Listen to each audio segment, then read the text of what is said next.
জামাত ইসলামের ইতিহাস হচ্ছে গণতন্ত্র প্রতিষ্ঠার ইতিহাস। জামাত ইসলামীকে আপনারা বারবার অনেক তকমা দিয়েছিলেন, কোন তকমায় জনগণ বিশ্বাস করে নাই। আপনারা বলেছেন আমরা জঙ্গি। জনগণ 12 তারিখের নির্বাচনের মাধ্যমে প্রমাণ করেছে জামাত ইসলামী জঙ্গি সংগঠন নয়, গণতান্ত্রিক নিয়মতান্ত্রিক সাংবিধানিক একটি আন্দোলন এবং সংগঠন।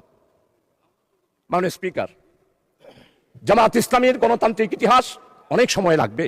আপনি যেহেতু আমাকে সময় নির্ধারণ করে দিয়েছেন, আজকে জামাত ইসলামীর ব্যাপারে শুধু এতটুকু বলতে চাই, ভুলে গেলে চলবে না। 1997 সালে দেশনেত্রী বেগম খালেদা জিয়া বৃহত্তর বিরোধী দলের নেতা ছিলেন। চট্টগ্রাম মেডিকেল কলেজে গেলেন, অবরুদ্ধ হয়ে গেল। ফ্যাসিস্ট স্বৈরাচার যারা বাংলাদেশে জঙ্গি কায়েম করেছিল, তারাই বেগম খালেদা জিয়াকে চট্টগ্রাম মেডিকেল কলেজে অবরুদ্ধ করেছিল।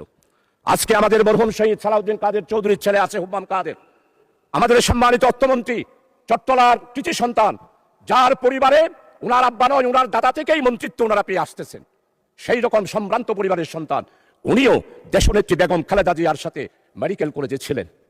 আজকে সম্মানিত অর্থমন্ত্রী, আপনি স্বীকার করবেন সর্বপ্রথম টেলিফোন করেছিল মরহুম শহীদ সালাউদ্দিন কাদের চৌধুরী, আমি শাহজাহান চৌধুরীকে।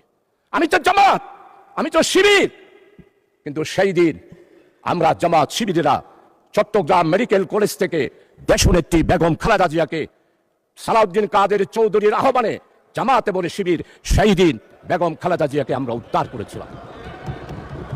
মাননীয় স্পিকার, আজকে স্বাধীনতার কথা বলা হয়, সর্বপ্রথম একটিমাত্র রাজনৈতিক দল পূর্ব পাকিস্তানের স্বাধিকার কোন পথে আসবে এই ব্যাপারে সর্বপ্রথম পূর্ব পাকিস্তান থেকে যিনি বক্তব্য দিয়েছিলেন তিনি হচ্ছেন প্রফেসর গোলাম আজম।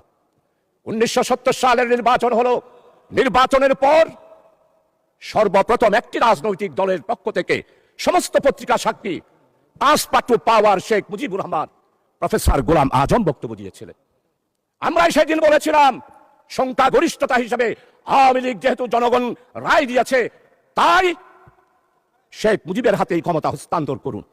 আজকে সম্মানিত আমার অত্যন্ত পরম মুরব্বী ইতিহাসবিদ, আমি ওনার ফেসবুকে সব বক্তব্য শুনি, ওনার মনের ভিতরে অনেক আবেগ। 1757 সালের ইতিহাস আপনি তুলে ধরেছেন, পাল বংশের ইতিহাস তুলে ধরেছেন, কিন্তু আপনি কি ফরাজি আন্দোলন, ফকির আন্দোলন, খেলাফত আন্দোলন, ওয়াহাবি আন্দোলন, ওলামায়ে কেরামদের ইতিহাস আপনি তুলে ধরেন নাই। সেই দিন আমাদের খেলাফত আন্দোলন, ওয়াহাবি আন্দোলন, ফকির আন্দোলন, মজলুন আন্দোলন, হাজী শরীয়তুল্লাহর আন্দোলন আপনি যদি তুলে ধরতেন, তাহলেই মনে করতাম